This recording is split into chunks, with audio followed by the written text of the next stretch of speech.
pelumba yang berlainan dan juga terbuka. Dan semestinya kita nak melihat dari awal lagi perancangan setiap pelumba dia berasal daripada Emil Adib Arsyad yang telah pun dimulakan Izzuan untuk 8 pusingan meluru ke hadapan. Nampak lebih laju Adib Arsyad yang mengemudi untuk mengetuk, begitu juga dengan Emil Iza Azwan. Dan termasuk juga Syamil Amsyar, juara musim lalu di hadapan, kini semakin laju. Ya, yang masuk dari bahagian dalam untuk meluru dan berada di depan. Siapakah yang akan lepas terlebih dahulu di selekoh yang pertama ini? Kita perhatikan ada kelipat dari situ dengan kita saksikan nanti di tempat yang kedua ada pelumba yang berjaya untuk menyelit dan juga naik ke tempat yang kedua.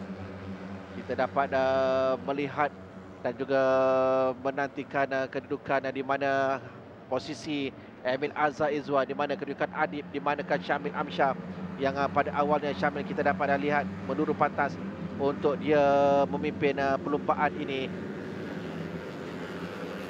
Apakah ada Muhammad Hanif Farhan yang di kelompok hadapan ini?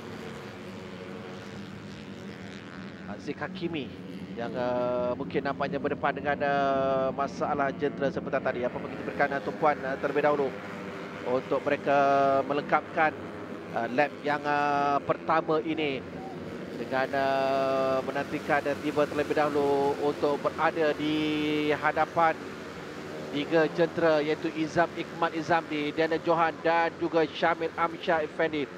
1, 2 dan juga 3 dengan Idlan Hakimi Radwan yang mencatatkan masa yang terpantas.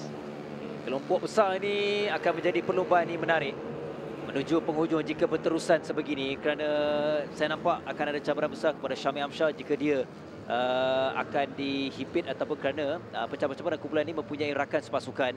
Sebagai contoh, Syamil hanya bersorangan, Daniel ada Harith Farhan, Emil Iza dia ada Izam Ikmal. Tetapi itu adalah percaturan yang boleh mereka bekerjasama dan mungkin akan menyukarkan Syamil Amsyar. Tetapi pengalaman dan kemampuan Syamil Amsyar mungkin akan ditidakkan. Dan kita nak lihat inilah antara gambaran dan percaturan bagaimana hingga penghujung di pusingan dan juga lap yang terakhir nanti. Kerana Syafiq Izzarik juga dapat menyertai untuk berada di kelompok hadapan Arash Tsunami Kamarudin yang tidak mahu ketinggalan. Dia mengekori di kedudukan yang ketiga. Syafiq Izzarik di tempat yang keempat di situ. Dan melihat kepada persaingan pelumba-pelumba pada ketika ini dengan Izam Ikmal masih lagi mempertahankan kedudukan dan Johan mengekorinya di tempat yang kedua, tetapi di mana kedudukan Syamil Amsyar agak ketinggalan, jatuh ke tempat yang ke-6 untuk Syamil Amsyar. Adis Farhan naik ke tempat yang kedua. Arash Tsunami di kedudukan yang ketiga. Menarik nama-nama yang di belakang kemudian naik ke atas. Arash Tsunami, nama-nama belum potensi. Harith Farhan berpengalaman bersama dengan pasukan baru TKKR untuk musim ini. Nampak petanda positif untuk Harith Farhan. Dia di kelompok hadapan, jadi belum selamat, masih lagi panjang, tetapi persaingan ini nampak cukup mendebarkan. Yang penting ialah Izam Ikmal dia mengetuai kelompok hadapan ini.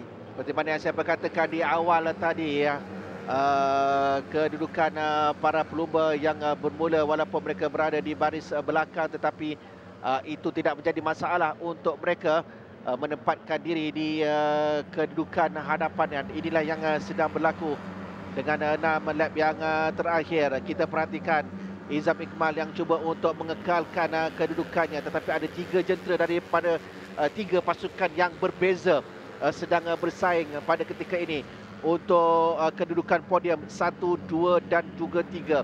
Izam, Harith Farhan, Arash Tsunami, begitu juga dengan Daniel Johan. Dia tidak mahu terlalu jauh untuk ditinggalkan.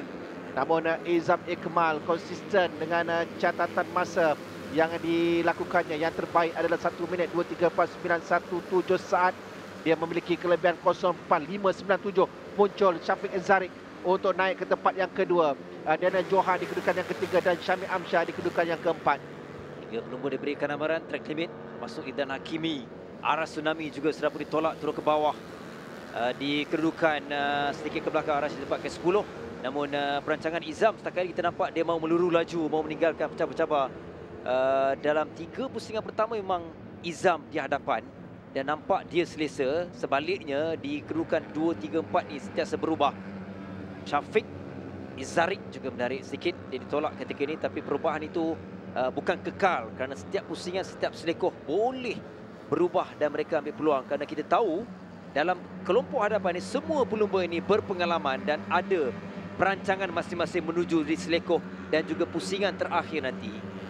Izam Ikmal yang terus diekori rapat oleh jentera TKKR di situ, yang berada di kedudukan yang kedua, sambil Idran Hakimi Radwan pula di tempat yang ketiga. Jadi 1, 2 dan 3, 1 tidak berubah, 2 dan 3 yang sering bertukar posisi di situ, yang mana menyaksikan sebelum ini Haris Farhan berada dalam kelompok itu, tetapi Haris sudah pun sedikit ketinggalan. Dan 4 jentera yang bersaing di bahagian hadapan. Izam Ikmal meninggalkan Syamil Amsyar yang kembali naik ke tempat yang kedua. Syafiq Izzarik di kedudukan yang ketiga. Bila mereka sampai ke pusingan keempat tadi, meluru lajunya selepas ekor terakhir Syamil Amsyar, itu adalah amarannya, kerana dia berpeluang, dia berkemampuan untuk meluru ke hadapan apabila tiba di pusingan terakhir, di seekor terakhir nanti. Itu antara petanda yang mungkin akan dilakukan oleh Syamil Amsyar, ada kemampuan. Dan kita lihat reaksi itu mungkin adalah warm up awal untuknya, dan kini kita nampak dia sedikit memperlahan untuk kedudukan keempat, mengikuti di bahagian belakang. Lebih selamat maksud saya ialah dia boleh menyusun strategi kerana melihat apa yang akan dilakukan oleh pencabar-pencabarnya, kerana semuanya nak ke hadapan. Syafiq Izzarik, Daniel Juan, itu nama-nama yang semestinya akan menggunakan peluang itu. Emil sedikit kita lihat konsisten di kedudukan 7 dan juga 6 ketika ini. Kalau melihat kepada kedudukan jentera antara mereka, mungkin akan ada strategi berpasukan yang akan cuba ditampilkan. Ada 2 jentera TKKR di situ, Daniel Johan, begitu juga dengan Haris Farhan, si KJ, Izam Ikmal, yang akan turut cuba diberikan bantuan oleh Emil Izhar yang berada dalam kelompok ini. Jadi ada 3 jentera, 12, 22 dan juga 17. Emil Izhar diberikan amaran, begitu juga dengan jentera 12 dan juga 12 adalah Haris Rosmaza. Jadi kedudukan yang tidak berubah untuk 1 dan juga 2. Emil Izhar naik ke tempat yang ketiga. Syafiq Izzarik jatuh di kedudukan yang keempat. 3 lagi lap yang tinggal untuk pelumba-pelumba ini segera mencatur strategi mereka supaya memastikan momentum yang ada ini dapat dikekalkan, terutamanya untuk pecutan di pusingan ataupun di lap yang terakhir nanti. Izam, Syamil Amsyar, persaingan mereka berterusan untuk musim ini.